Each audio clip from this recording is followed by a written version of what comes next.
Listen, you're my friend. I noticed you haven't really been yourself recently. Yeah, I feel like something's up. How are you? Are you okay? Is there anything you want to talk about? I just want to know how you're feeling. And listen, even if you don't know what to say, I'm here to talk. No matter what you're going through, I just want you to know I'm here. I've got your back. When you want to talk, I'm here.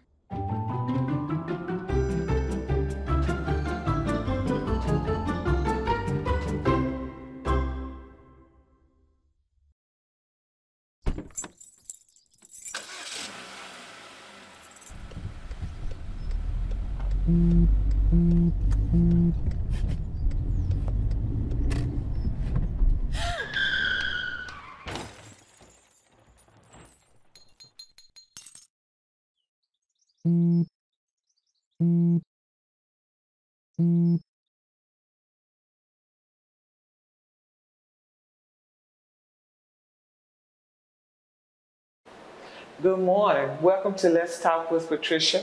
And I'm your host, Reverend Dr. Patricia Fickling. And our guest today is Sylvia Mitchell. And our discussion is going to center around living with Crohn's. Crohn's is a disease that affects your bowel system. Small and large intestines.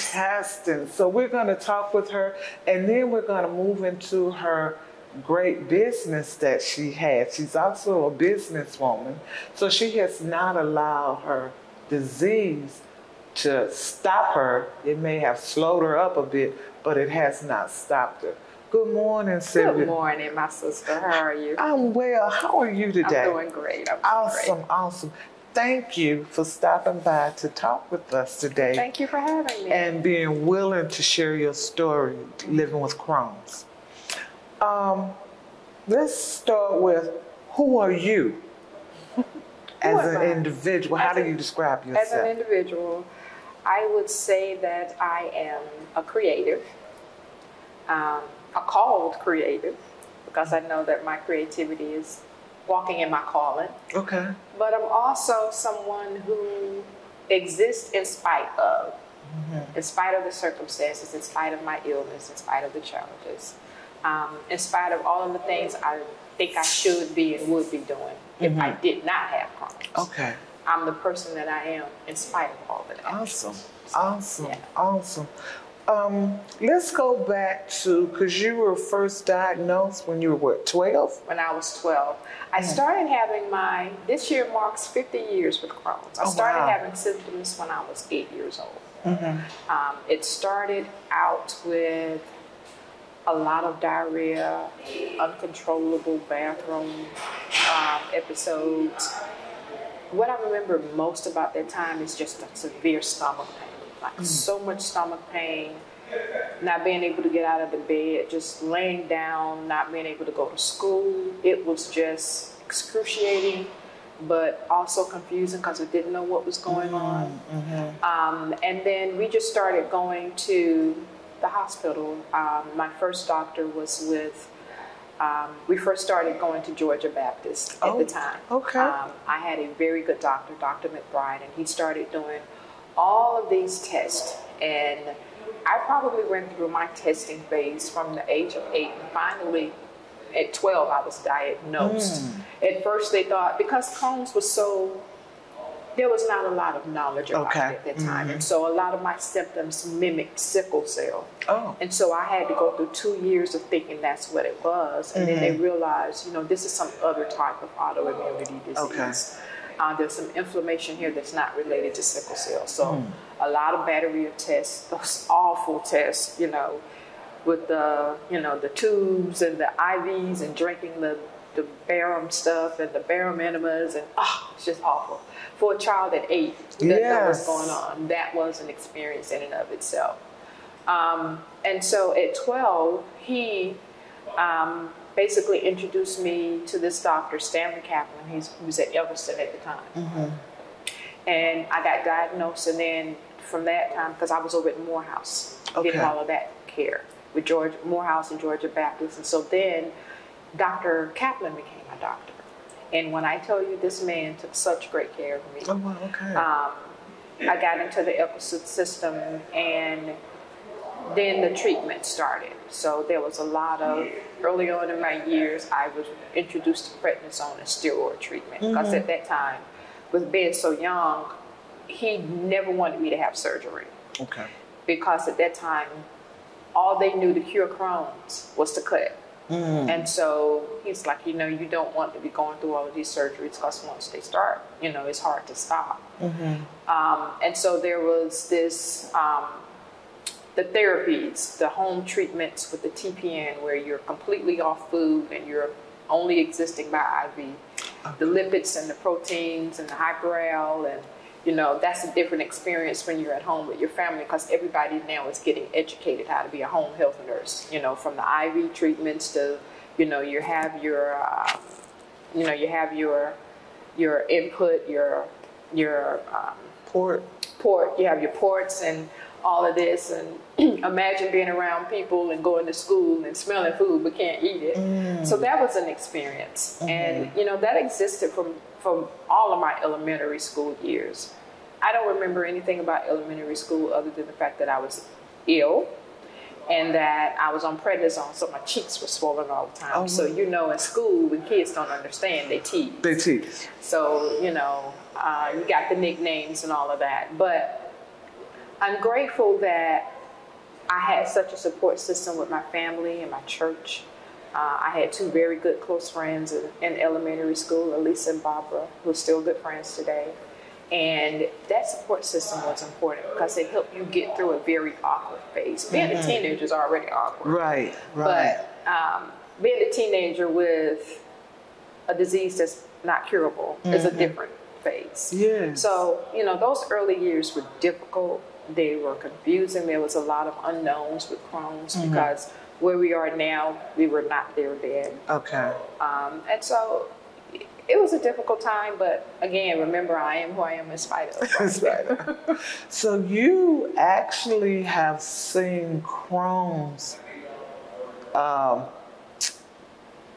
not just Crohn's, but how doctors and treatments and everything, because you said for 50 years? 50 years this year. I'm 58 this year, and I first started having symptoms when I was 8 years old.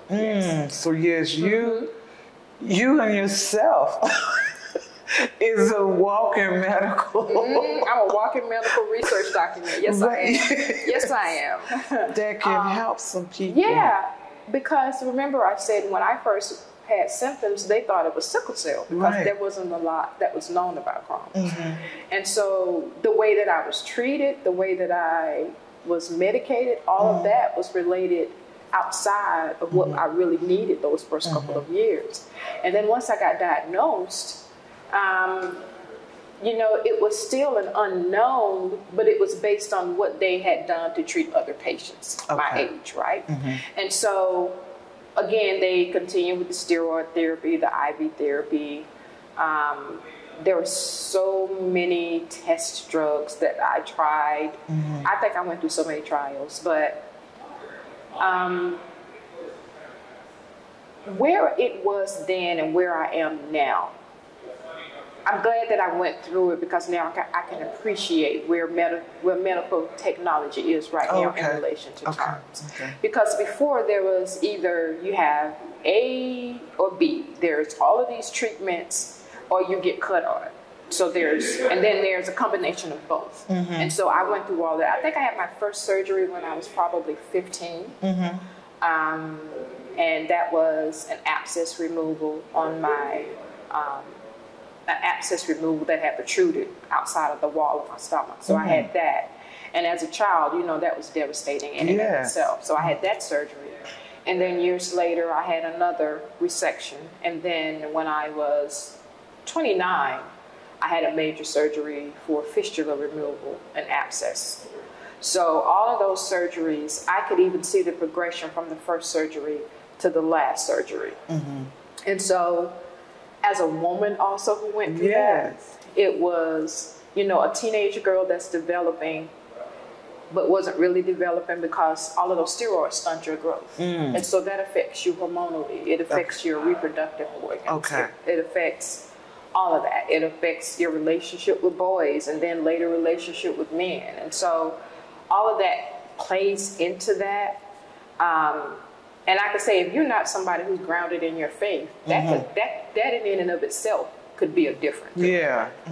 But the way, like I said, the way that medicine has transitioned from when I was 12 to in my 50s is miraculous. Okay. Yeah, there's so many options now. I'm currently on a biologic, which is asimilar to Remicade. And so I'm on this medicine called Inflectra, but it's still infliximab, so it's basically the same thing. I say it's just a different name. And so I started taking this treatment in 2017. I had a couple of years. 2017 was a hard year for me. I had a really bad flare-up that sent me in a down spiral. And I thought I was going to have surgery again, but, and at that time, my gastroenterologist, who had been taking care of me for about 15 years, she had passed away, and I was in the hospital after flare-up, and I didn't even know she was gone. And somebody told me that, you know, oh, well, you know, she died. I was like, no. Because it's difficult to build trust with a specialist who knows you as an individual. And who understands that they can care for you. And let me also say this. The thing about Crohn's that a lot of people don't understand is it's not ulcerative colitis. And so it's an inflammatory disease. It's an IBD. It's an irritable bowel disease, but it's so much different. And with Crohn's, there are no two people who have the same symptoms and are treated the same way. Okay. So for some, you have Crohn's where they experience severe constipation. They can't eat. They stay flared up all the time. There's a lot of bloating. They need something to help them release, help them go to the bathroom, that kind of thing. So their diet even is different. They have to eat a lot of roughage, a lot of fresh fruits and vegetables, that kind of thing. I'm on the other spectrum where I can't stop going. You know? And so my version of Crohn's is so much different because I've never had a colostomy. I've never had an ileostomy. My Crohn's is based in the fistula area. It's been renal. Mine is deal with a lot of scar tissue that has built up internally. I wore a bandage probably when I first came to Beulah. I was wearing a bandage probably for about 20 years. That was a result of the Crohn's and the fistulas and the abscess, and that's how I existed. You know, when you say bandage, are you literally talking that you were bandaged from my stomach, around my waist? I had an opening. I had drainage, and so I had to. People would see me and never know. You know, I dealt with that until 2017 when I started the biologics. So for 20 years you had an opening? Oh my God. Yes. And sometimes it wouldn't drain. Sometimes it would be so bad that I couldn't leave the house because it was draining so much that I could not function. It was like through the clothing, no matter how many times I bandaged up. And then I would have to get the ostomy bags to put on the stomach because the drainage was so much. And so in 2017, that's where I was. It was really, really bad. I had a series of flare-ups that landed me in the emergency room. And flare-ups for me, when I have a flare, I'm blocked. And so if I have blockage, it's like an emergency. Let's go to the hospital right now, because the more time you wait, the more severe it becomes.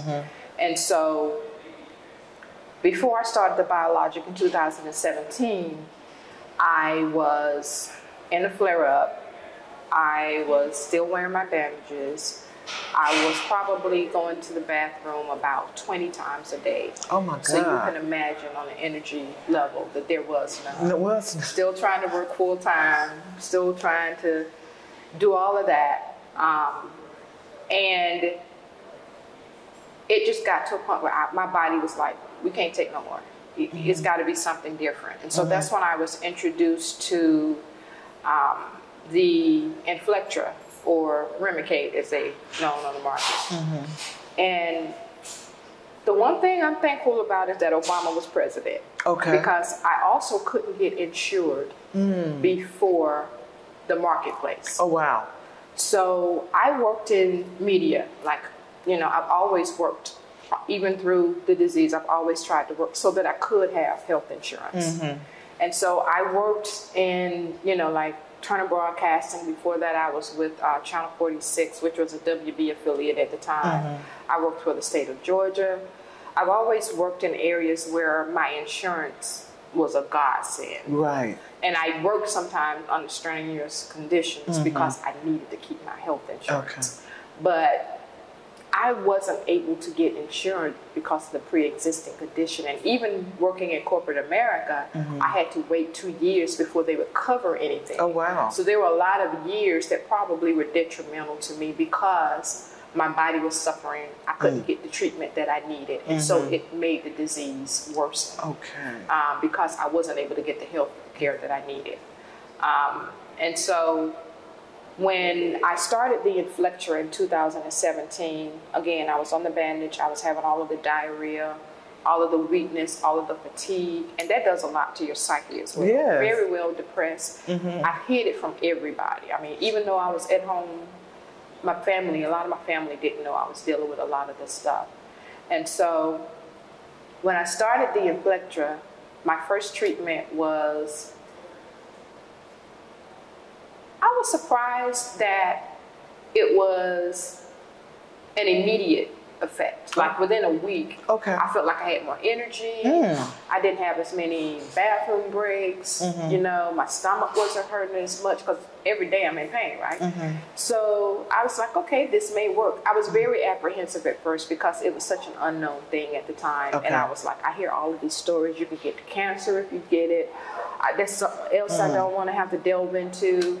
So when I started it, I was very apprehensive, very scared, very nervous because it was something that I said I never wanted to try because of the side effects. Side effects, okay.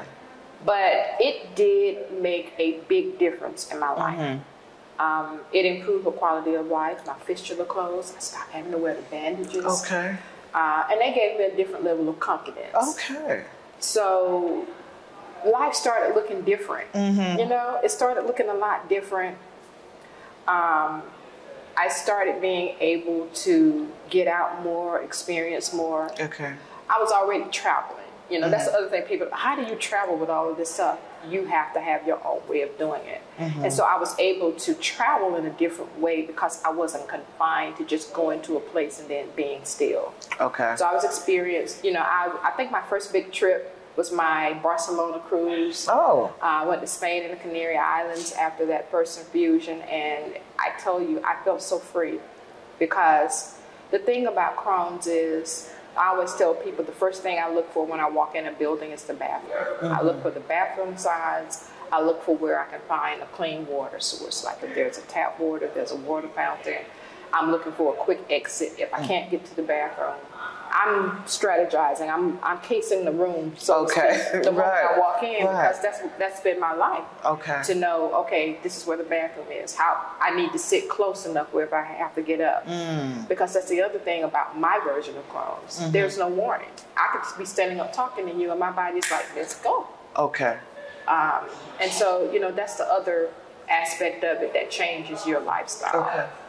And so, having said all of that, that's why I work the way that I do in the background, in a hidden area, in a place where I'm able to not be so out in front or restrictive in my movement, so that if I have to take a break, if I have to run to the restroom, if I have to, if I'm working on a Sunday and I have to get up and go, it's not such a distraction to everything else. But also it allows me to work from home with my business. And if I'm sick, I can still get work done from the bed on my laptop. So that's a bigger part of my story, but I'm grateful for the medical technology and the medical advances because when I started this, I was on 2 medications and I was still on steroids. And the other thing that happened over my 50 years with Crohn's, my early years, for about 25 or 30, I was heavily treated with steroids. And so at that time, they didn't realize the damage that could also cause. So I was heavily treated with prednisone for a lot of the time because that was the only thing that could give me relief. And they gave me a clean break from prednisone. When I started this, my doctor was, no, you got to come completely off of it. You've been on it too long. You know, we need to keep these checks on your kidney and liver and everything to make sure you don't have any overreaching damage from all of those years. And I was on another maintenance medication, which was mecaptopirin, and I had, you know, the anti-diarrhea over-the-counter med. Okay.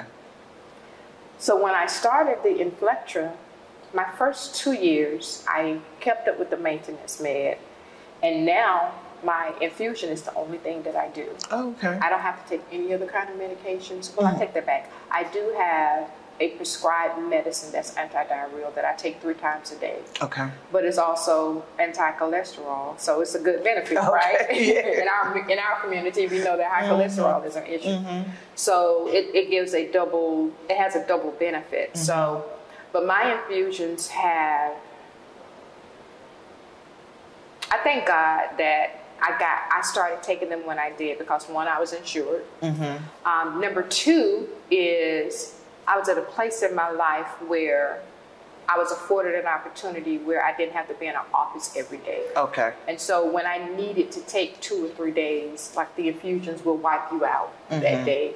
So I'm able to take my laptop and work while I'm getting the infusion. But then when I go home, I can completely crash because it zaps your immune system. Okay. And then it fills it back up. So I'm drained that day. But then sometimes I have so much energy, I feel like this is superficial, like I'm running a marathon or something. So it depends. But the downside of that is the cost. So even with my insurance, I have to get a plan that has such a high deductible that I can afford the treatments. But the flip side of that is, the beginning of the year, I have to be out of pocket $7,500 before the insurance would pay anything. Okay. So my first treatment of every year is uncovered. The treatments are now about $22,000 every 6 weeks. And with my current plan, I'm able to get the treatment, and of course they negotiate that down on the back end, but I don't have to then pay what they don't cover. Okay. Except for the, that first treatment. And then they write off so much, and then I just have to get on these payment plans. But, I have a different opinion about that. That's not the medical industry. That's the insurance, the pharmaceutical companies, and our government, right? Because what I've learned through traveling is that in other countries, our size or smaller, they have a health care system. It's universal. Everybody gets the same health care, whether they're a millionaire or a pauper. But in America, we have a health for-profit system, where our health care is profit-based and not cure-based. So I'm going to keep treating you so that I can get the profit. But I'm not trying to cure you so that I can't make any money. And so, you know how I feel about that. That's a different issue. That's a different conversation for a different day. But yeah, so that can become prohibitive in a lot of areas. The plan that I initially started with through the marketplace, with that insurance plan, I had to stop my treatments for a year because every treatment was a negotiation with them to cover it. But it was also on the care provider because they didn't get pre-authorization. And so I stopped my treatments from 8 months. It wasn't quite a year, for about 8 months, because I couldn't afford to pay for the treatment, and I couldn't afford to wait. And it's a time treatment, so you go 6 weeks, you can't afford to go 8 weeks and 12 weeks before you get another treatment. So I had to stop completely. That did have an effect on me. The fistula opened again. I had to start back wearing a bandage. But also, when I started back with the treatments under a new insurance plan, it took my body almost 8 months before it would connect with the meds again. So it's like I was getting the infusion and they weren't doing anything. So they had to up the dosage, They had to increase the frequency and try some other things. And so now it's at a good place. Okay. Like I still have Crohn's. I still have everything that's associated with the diarrhea and all of that. But my lifestyle is a little bit better. So it's not considered a disability, even though your body is going through what? It was at one time. I have been on disability. When I worked for the state and I got so sick that I couldn't go to work, I was able to get on short-term disability. And I was on disability for probably about two or 3 years. But the thing about that is it's not sustainable when you have so much medical that goes along with that. And me, I'm hard-headed. Like I like to work. I like to, like I like my job. I like to work. I like, doing things. Right. It was very limiting. So I did go back to work and it stopped. And so the thing that I'm told now is that it could be considered a disability, but as long as you're able to work, because remember we have different models where people are doing digital stuff. You're able to work from home. So the categorization of it now is different when it comes to disability because I'm not what they consider 100% disabled. So, that's where we are. That it may change, but that's when we need advocates in Congress. That's when we need advocates who understand that disability is not somebody in a wheelchair necessarily. Right. There are people walking on their 2 feet and legs who are completely disabled, and just because you don't see it doesn't mean it doesn't exist. I always say Crohn's is an invisible disease because you see me and you think, oh, everything is fine, but you don't realize that I'm padded up, loaded up, and I'm looking for the next bathroom when I walk in the building. So it's you can suffer through it in silence because it's not so embarrassing. You know what I'm saying? Yeah. Because there are times when, you have accidents and you have to quickly disappear. And whenever I leave the house, I have 2 bags. My mama calls me the bag lady. You're the bag lady. Why you got so many bags? This is my stuff. This is my other stuff. I always have a change of clothing with me. I have, necessary things if I have an emergency where, I could do a quick change or something. So that happens, and that's my everyday story. That doesn't change because I'm getting the infusions and all of this. That's just everyday. Okay. Yeah. Now, living with Crohn's and going through what you have gone through, how did that affect your dating life? Or did you have a dating life? I did. I've had boyfriends. I've had man friends. When I was younger, and I'm going to say young, when I say younger, I'm like in my 20s and 30s.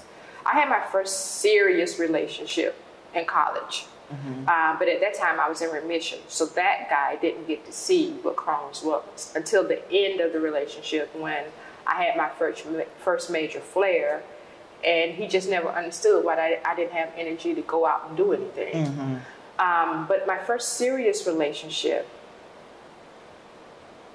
that man was understanding in that he educated himself about Crohn's. Oh, great. So he found out what it was, what I go through, if I have a flare, what that means, and how he could support that. So, he was a godsend. It didn't last. That was you say you go through seasons in life, it didn't last. But he understood what Crohn's was. And I think I probably stayed in that relationship longer than I could have because he understood the Crohn's. But, even when I had flares, even when I was in the hospital and they had to put the ports in, he would be right there. And that gave me a sense of loyalty, you know what I'm saying, where he's been here through all of this, so you stay longer than you should. But I have been in very short relationships where men didn't understand why I had to go to the bathroom too much. Or why you use so much toilet paper, or why can't you eat this, or I want to go here, can you do this? Well, if I go, can we sit here because I need to be near a bathroom? Well, why? They just never took the time to understand it. Also, reproductive wise, I learned early on that I couldn't have kids because of all of the scar tissue and things that I had gone through. So that also affected me younger because you were meeting men at that time who wanted to have families. So that was a different issue. But what I learned as I grew up is that, you know, you give permission to what you tolerate. Okay. So you get in a relationship with somebody and you say, this is who I am. This is my life. And this is what I have to deal with. Right. Okay. It would be helpful if you learned what it was. I can give you information. Now you can Google Crohn and learn some stuff, you know. Right. And you get to decide if that's something that you want in your life or not. But I'm not going to be stressed out. I'm not going to be made to feel bad on the days that I don't want to do anything. I'm not going to be shamed if I have to get on medication and my cheeks swell up and then my facial features change. And I'm not going to compromise my life for the sake of a relationship. And so what I have learned in those relationships is that even with Crohn's, I'm still worthy. Yes. Okay?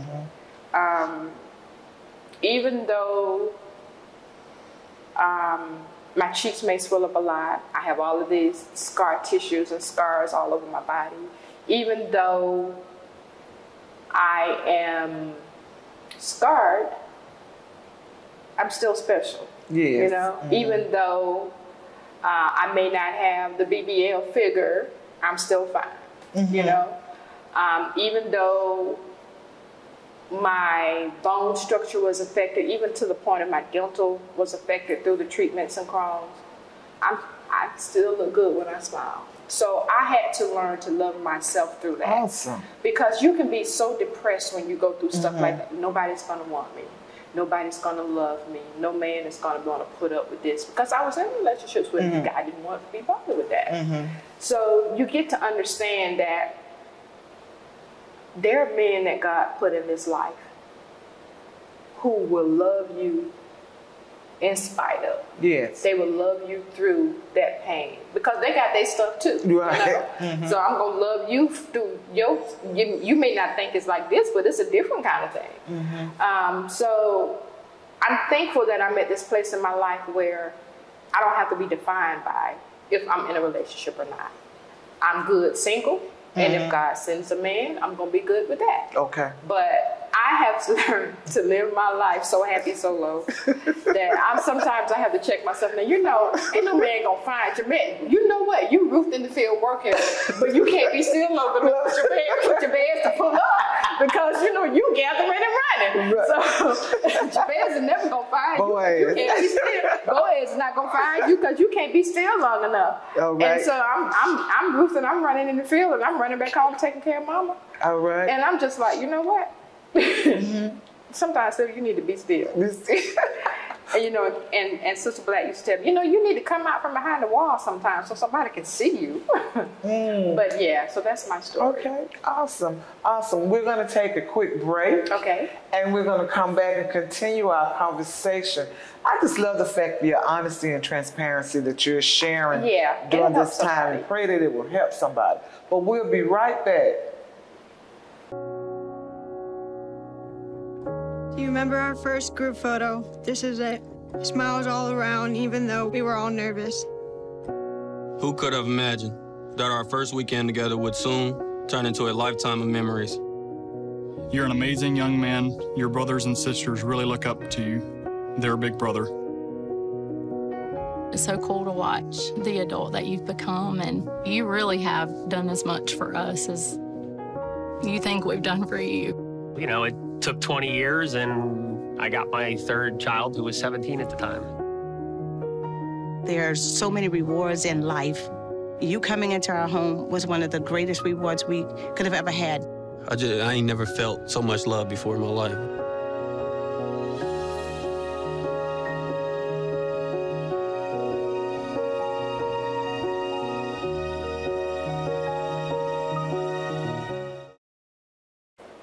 Welcome back to Let's Talk with Patricia, and we're going to continue our discussion on living with Crohn's with Sylvia Mitchell. All right, Sylvia, you covered a lot of information in that first part, and I just want to break it up a little bit because I want to as a woman, is the treatment, the symptoms, or how it's diagnosed differently? I think so. Because Crohn's affects more than your digestive system, right? Okay. Remember I told you my reproductive system was affected. And like all of the years of the steroid treatments, it also affects the way your body is shaped. So your body can morph based on the treatments that you're getting and the medications that you're taking. But also, you know, women, we have more symptoms when we're dealing with Crohn. So for instance, and I hit menopause early. Okay. From Crohn, but due to Crohn's and the steroids, you know. I hit menopause at 41. Okay. I was premenopausal at 39. But like my cycles were never normal. And that was because of also the Crohn's and the steroids. So I may have 2 normal cycles a year, and then they would be broken up. They would be broken up to, I mean, I have a cycle for 3 months, then I may have another one for 10 days straight. Okay. I may not have another cycle, and then some months it was totally normal. So that was my whole adult feminine dealing with Crohn's. Right. But the way that I was diagnosed, I think, because it was so young, that, you know, the playing field might have been more level. Okay. But I did see, as I progressed, like as I joined these support groups that we've been talking about, that men being diagnosed was quicker than with women because a lot of symptoms mimic so many other things. Okay. And a lot of the pain that I was feeling, like a male doctor would say, well, that could be fibroids, but it was also related to Crohn's. But also I know as Black women, and this is something that I have experienced after 30, is sometimes you got to advocate for yourself with a doctor. Okay. Because with my former gastroenterologist, like I have a new one now, and I absolutely love her because she is so hands-on, and that's something you don't experience in healthcare these days, especially with this particular healthcare system who shall remain nameless. I don't want to call their name out. But they have become so digitized and so portal related that there's no personal relationship in terms of me talking to my doctor about my health care. I can't even give them a call to say, hey, I'm experiencing this. I got to go to a call center to get a prescription renewed. And I think that's going to be detrimental to their system. Detrimental to their system because you're losing patients in the African American community who don't have the ability to understand what a portal is. Right. Who can't afford to wait to go through a call center, who's going to contact a receptionist, who's going to contact a nurse, who may get it to the doctor, and that's days going past, but I need this information and treatment now. There have been times when I have been dealing with things that I know were Crohn's related. And, you know, like I used to get a lot of urinary tract infections because of the constant diarrhea. And the doctor would tell me that, well, that's not Crohn's related. But I would have to fight and say, yes, it is. And I know that it is. No, you need to go see your primary care physician. No, this is Crohn's related. And I know that it is because A, B, and C. And there will be times when I have a lot of pain and a lot of symptoms, but just take some Tylenol and we'll see how it goes. This is bigger than Tylenol. Okay. And so, you know, we know that in our healthcare system in this country, Black women die, especially like women in childbirth, because they're saying they're having all of this and the doctor's not really giving them the attention that they need. So what I've learned how to do over the years as a woman, but also as a Black woman, is fight for myself. To know what my situation is, to be very educated about my version of Crohn's, which isn't the same as some white man's version of Crohn's. And that you got to treat me differently, but also you need to listen to me when I'm telling you this is what I'm dealing with. And based on my research and what I know, can we get some testing for this or what have you? I've gone through things where I got MRIs and it was 8 months before I heard anything. Oh my goodness. I'm like, okay, I took this test. What's going on? And, you know, she would be very unresponsive. And I had to fight for that. So back to the question about, you know, how you're diagnosed and how you're treated. Yeah, it's different. It's absolutely different. I see it every time I walk into a hospital or every time I go get my infusions even. You do get treated differently. But you also have to overly advocate for yourself. Right, right. So as a patient, you have to spend more time learning about your disease so that when you see the doctor or fighting to see the doctor, you're well equipped for the battle. Yeah, because you don't want to be in a system where the doctor wants to come in and talk to you for 3 seconds and then be out of the room. No, I paid for this 15 minutes. I paid for this 30 minutes. And we need to have a conversation because this is something that I'm noticing that I haven't experienced before. I understand that these options are available. Does this apply to me? Right. When I first started on my inflection treatment, I was on a very low dose. And that might have also been a reason why I didn't notice anything at first, because based on the severity of the symptoms that I was having when you put me on this infusion, maybe I should have been on 850 milligrams. Maybe I should have been doing this every 6 weeks instead of every 8 or 12 weeks. And so that was a period of having to go through this while I'm also battling with the insurance company in the background. So that's stressful and adding to the symptoms of the disease in and of itself. But yeah, you are treated differently. And in the African American community, Crohn's is more prevalent than people realize. And a lot of times we go undiagnosed because, remember, it mimics other symptoms. Right. Sickle cell disease. It can mimic other things. With women, you know, you may think that it's fibroid related because your period is stifling and you're having all of these other issues. And it also could be you're having this issue because of Crohn's. So it all marries and mirrors, but you have to be very educated. And you need to go to the doctor and you need to advocate for yourself. If you know your body better than anybody else. Right. And if you think that you're experiencing something that you've never experienced before, and a lot of times, I think as women, we carry stress here, right? We carry it in a body. And you know your stomach is not supposed to be that bloated.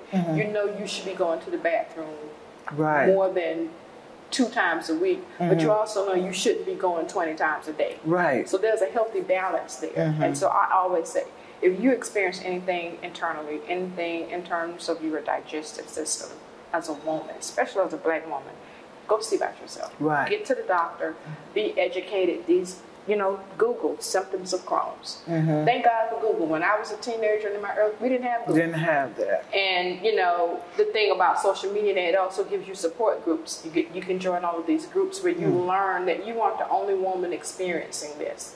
You aren't the only person experiencing these. Okay, I see other people are dealing with this. And then you realize, hey, I thought my version of Crohn's was bad. I didn't realize that this person is 10 times worse than I am. You know, I'm thankful that I've never had to have an ostomy. Even though I had bandages for years. I'm thankful that I still have a great bit of my colon and, you know, I've had a lot of my small bowel resected. But I'm thankful that I still have my colon intact. So I'm thankful for a lot of things in spite of. In spite of. That's awesome. That is, and I pray that people who are listening will be more attentive to these symptoms, because as I'm sitting here listening to you, because I have bowel blockages horribly, and I'm like, wow. Do I need to, we need to check into something else? Because, I mean, I have gone to the emergency room. When I initially started having them, I was waiting because I'm like, oh, it's this, and this, and would have to be in the hospital once I get there 10, 12 days and everything. And then getting to the point of going to the emergency room and just telling when I'm checking in, I have a bowel blockage. And they're like, well, how do you know that? Because XYZ has happened. Yes. And this is, I know now what it feels like when it starts. Yes, and see, that's something that I had to learn. I didn't start experiencing bowel blockages until I was in my 40s. And because my bowel blockages are a result of all of the scar tissue that has built up from Crohn's. So the first bowel blockage I had, I never will forget, it was on a Sunday. My dad and I were watching a football game, and I decided I wanted a chili dog. You know, I was like, okay, I'm going to eat a chili dog. And that thing got compacted, wouldn't pass. And for me, a bowel blockage can go from, okay, I think this is what it is, to you need to go to the hospital now, you could die, kind of thing. And I know enough now to know what it is, what it's my, if I'm not going to the bathroom in 4 hours, I start thinking about some things. The other thing too is that for me, I've now developed a routine. So when it starts, I overhydrate. Like I drink water all day. But I also know that there are certain things that I could do to help when I first start getting symptoms. Like, okay, let's drink some caffeine. Because for me, caffeine is a stimulant. Okay. So let's drink some caffeine and see if that'll make you go. The other thing is, okay, am I getting a fever?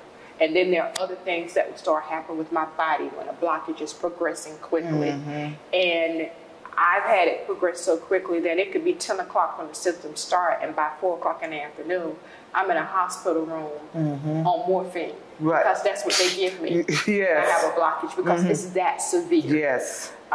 You know, it goes from, okay, I'm in pain, okay, now I can't move, to I'm yelling and screaming because I'm in so much pain because this thing is tearing my body apart internally, to I don't have time for you to take me to the hospital. We got to call 911. And by the time I get there, they rolling me into the back, and then the bowel is coming up. I'm throwing up bowel all because I can't go to the bathroom. Right. So my body is just pushing it through, and that becomes a totally different situation. Right.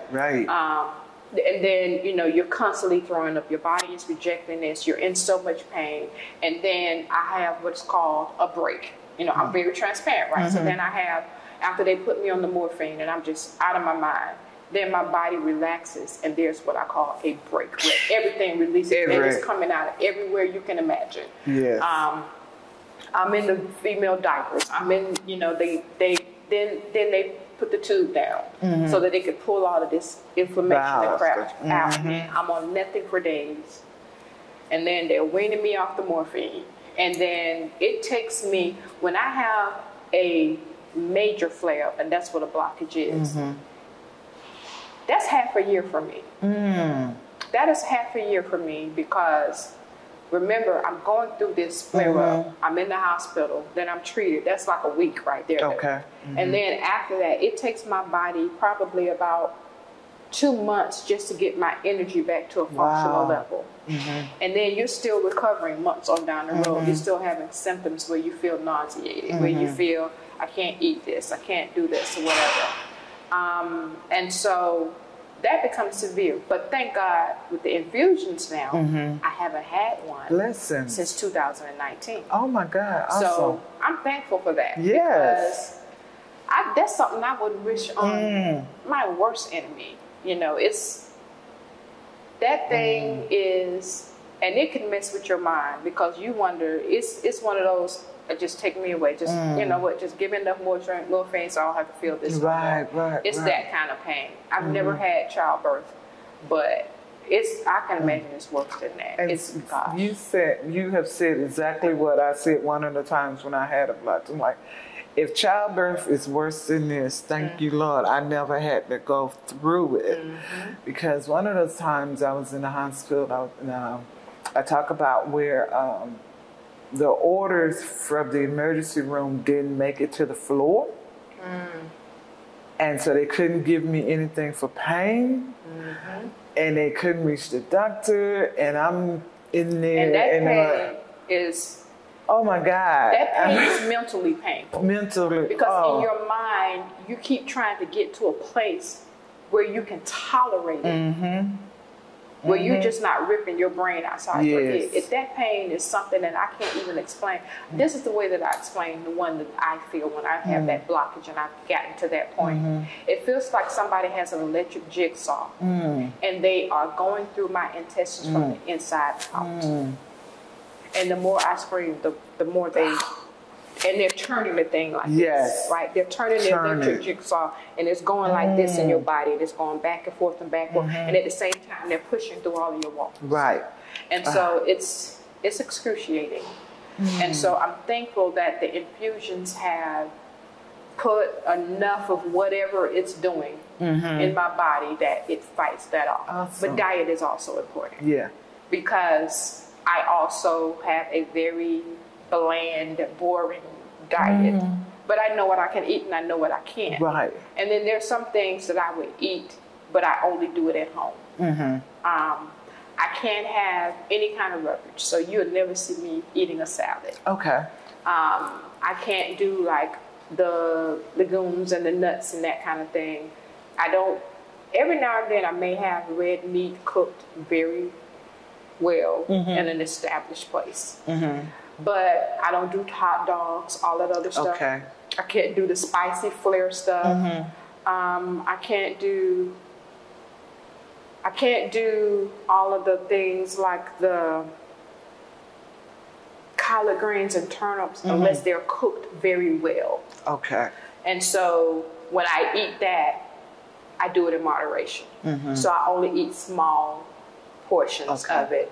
And then I make sure I'm overly hydrated when I'm eating it because I still need that nutrient. Okay. And so that's the other thing that my body lacks is the nutrients that you get from eating all of these things, the protein from the red meats and things. So my diet is mostly like chicken and fish and turkey. And sometimes I get so tired of saying chicken, I think I'm going to walk up the yard and start clucking. And I'm like, you know what? I just need a break from meat. And I'll just do like my rice. Rice is my friend. Okay. When I have bouts with diarrhea, when, you know, sometimes I'm tired of eating because I know I can't eat that much or anymore. So I'll just do rice. I do rice or, you know, like toast, bagels, that kind of thing. But my diet is very bland, but I know what it is and I know where not to go with it. Over all of the years for Crohn's, I know what not to eat. And so that's where your family comes in because they also know. So when you have family gatherings or you're having dinner, you know, you get the special food prepared because, okay, Sylvia, can you eat this? Can you not? We want to make sure that you're able to eat with the rest of us. So my mama has been my angel in that essence because she knows how to cook for her baby girl, okay?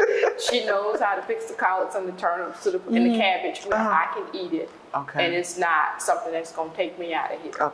So I'm grateful for her because, you know, she's been through me with this battle. You know, I had a surgery, that last surgery I had, it was so bad, Fickling, that they could not close me up. I had so much scar tissue that the doctor left me open. And my mom was charged with having to mix up this painful solution that felt like sandpaper and alcohol. And she would have to rub that in my stomach every day, twice a day. Oh my goodness. And I would have to bear down on something because it was so painful. My flesh was just open. And so she's been there through me with all of that, all of the flare-ups. My mama is the one that sits by my bed, okay? You know, she's seen all of the embarrassing things that you go through, going through your clothes, you know, throwing up the bile, having to clean up vomit, all of this. And so when I'm now in the position of being a caregiver for her, this is naturally easy because this is my time to take care of her now, you know, but she's been my strong champion through it all. So I appreciate her. And my friend circle is very small because the friends that I hold on to and I have, they know me. I can travel with them and if something happens, they know how to take care of me. They know the attention that I need. They know the medicine that I need. They know what to do if I start having a flare-up. And so those are people you hold on to and you treasure and you keep. But you keep it small as well. I'll never have to worry about them going outside saying, you know, Sylvia had this is what happened with her. I never have to deal with that. And I'm there for them, you know. But when you have a disease like this, will there never be a cure? So they say. And it's just part of who you are. You don't let it define you, but it becomes a testimony so much that it becomes a part of who you are. It's an identifier, but it doesn't define. Right. That is awesome. What is more awesome is to see your walk and to see how you travel daily doing what you're doing in the environment that you're doing it, and never seeing what's all the turmoil and the pain that you're in. You always have a smile when I see you, and you're always graceful. So, but to hear your story, and I'm so glad, and I'll tell you how many times I'll say it, your openness and freedom in sharing. Yes. Because that is such a personal, it is, private, intimate. It really is. I used to keep all of this stuff hid because I was so embarrassed by what I had to deal with.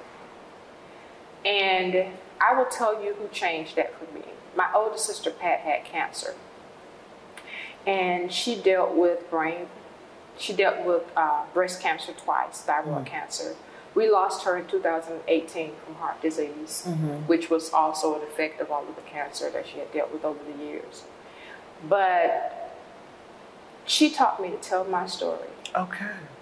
I used to call her my other mama because we were so close when I was little. But our years were so far apart. So she used to I used to be with her everywhere she went. I was they used to think I was a child. You know, they used to think that she had a child young because I was in tow all the time because I was sick. And so she was keeping me to make sure I was okay so my mom and dad could work and that kind of thing.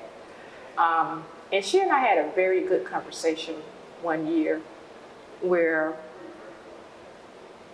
I had talked to her about something that I was dealing with.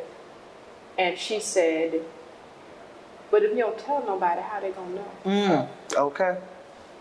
And she's like, look, I'm going through my stuff. And she was very private with some of the stuff. She would be dealing with, I called her, she was like a ball of steel because Pat went through so much that you never knew if she didn't tell you, because she was like I was, walking around with the strength, and you never knew the pain we were having inside. She was a warrior. She never let anything keep her down. Okay. But she told me, well, how's somebody go? How you expect? And it was a relationship situation. But how you expect him to know if you don't tell him? You don't tell this. How you expect him to help you if you don't tell him? You know, you think you want people to understand, but you're not telling nobody what you're dealing with. Tell folks what's going on so they'll know. And I was like, you know, she gave me that, tell people what's going on. And I took that to understand, you know what? I took it a step further. Somebody else dealing with the same thing I'm dealing with. And if I don't tell it, then they don't have anything to relate to. But I also tell the story because people, especially women, need to know that you can be supportive of somebody and not know what they're dealing with. You need to be careful of how you treat people who don't act like you, eat what you eat, think the way you think. Sometimes you see a person and they're somewhere by themselves where they're being silent and you think they're being standoffish. And they could just be having a bad moment and just need a hug or need an encouragement. Yes. But also I know that we deal with so much that we bury. We are people who have been taught to suppress and don't complain.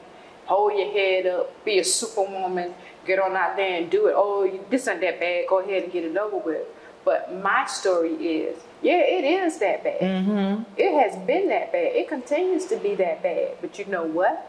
I've learned to develop a life where even though it's that bad, this is who I am. Right. And I've learned to put myself in environments where I can protect myself. If I see where something is going to be so detrimental, like, you know what? My life is more important and I'm not going to be stressed out with it. Stress is also a contributing factor. Okay. So, you know, I work in a stressful environment, don't we know that? But I've also learned how to push back and say, I can't do this. My plate is so full. Let me take a rest and get back to you later. Okay. And, you know, I have my own business, which developed out of Crohn's because I needed something that I could sustain myself with if I couldn't work. Okay. But also, I come from an artsy daddy, right? My daddy was a painter. He was a cartoonist. You know, he loved to draw, so that's why I got my love of design and art. And so this was something that my parents encouraged me to do younger because I could be at home sick and I could still produce, be productive, feel like I was contributing. And over the years, you know, it just developed. So this is why I cater to small businesses, nonprofits, women, because you never know somebody else is dealing with something and they're just trying to build a business for themselves so they can sustain and not be in an environment where they're constantly suppressed and where this can help them deal with life. So, yeah, I'm blessed in that aspect. Awesome. I'm so glad you brought your business up because I do want us to talk about that because living with Crohn's, because there could be somebody else out there who's living with Crohn's, struggling, don't know what to do, but create your own. Create your own. There is something that you can do with your hands. First of all, pray and find your passion. Like, I know what my calling is. I know this is what God called me to do. I know I was meant to be a creative. I know I was meant to design because if I look back over my whole life, I've always been doing something leading to it. You know, in my former church, I always did the programs and the printing, and it's something that when I did it, I found so much fulfillment and joy that it was never a job. It never felt like a job, right? And I'm degreed in it. I went to school. I learned about the basics of how to do it, and then I developed my skill beyond that. But then also, I love telling a story visually. So this is what it comes down for me. I never look at a sign or a wall or anything without putting a design element into it. That's how I know it's a calling. It's something internal to me. Every time I can look at a blank wall now and I'm already seeing color. I'm already seeing design aesthetics. When I see crossbars in the ceiling, I'm always putting together a picture. And when I hear people talk, if I'm just having a casual conversation with you, in my mind, I've already put a picture with it that tells the story behind your words. And so that's something that I've always desired to do. But if you're dealing with something like Crohn's or something that has you in a position where you can't go to work full time, you can't be out in society, but you still want to do something meaningful, find your passion. It could be something, knitting a blanket, drawing, carving. It could be something where you are a caregiver digitally, where you support people, where you mail out cards, where you have conversations with people, where you pray for somebody. You can become a life coach online where you teach somebody and motivate somebody and you never have to leave your home. You know, the digital aspect now has changed the landscape, right? So my first advice and main advice would be find your passion. And then see how that passion can work for you. And then how it can build you up. And to the point where it also affects your illness because you feel like you matter and it's affecting your psyche and your emotion and it gives more meaning to your life. It rounds out your life a little bit. Awesome. As we're coming to the end, I want you to look into the camera. I want you to speak your heart to someone who's dealing with Crohn's. And encourage them in your own way. In my own words.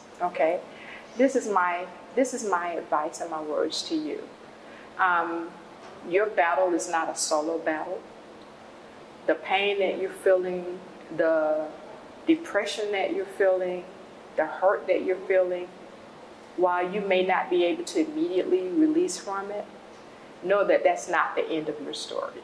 Know that there are people who love you, who can support you. Know that in spite of Crohn's, that you can still live a full life. You can still travel, you can still have a relationship. And at the end of the day, find your faith. Lean into God and let Him be the one that sustains you. Because without faith, it's impossible to do anything. So my other advice is to lean into God and let Him keep you and sustain you. And also make sure you become an advocate for yourself. Make sure that you have a relationship with your doctor where they know you and you know them and you have that understanding to get the best care possible.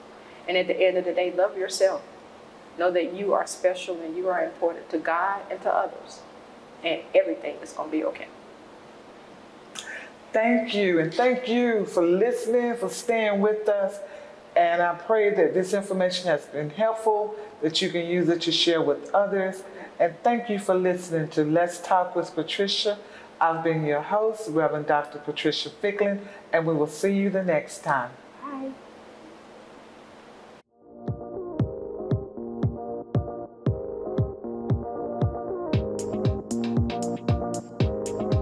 When it comes to making plans, you are the best. What about those barbecues you plan in detail for your family?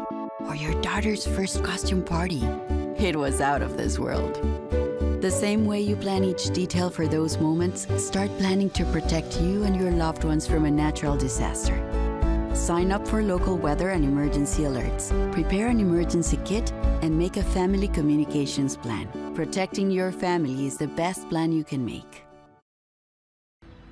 During high school, I hung with the wrong crowd and I never graduated.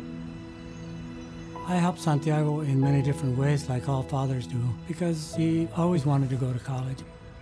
I felt a little embarrassed to come back to school, but eventually, once I came here, I knew that it's for a bigger goal. He was very dedicated, hardworking. He connected with his teachers, he connected with other students. That was one of the key reasons why he was able to keep forging ahead. It was amazing to see him graduate. This was one thing that meant so much to him, and of course, it meant so much to us too. With the help of my father and having my son, that was all the motivation that I needed. That support is everything. Find free adult education classes near you at finishyourdiploma.org.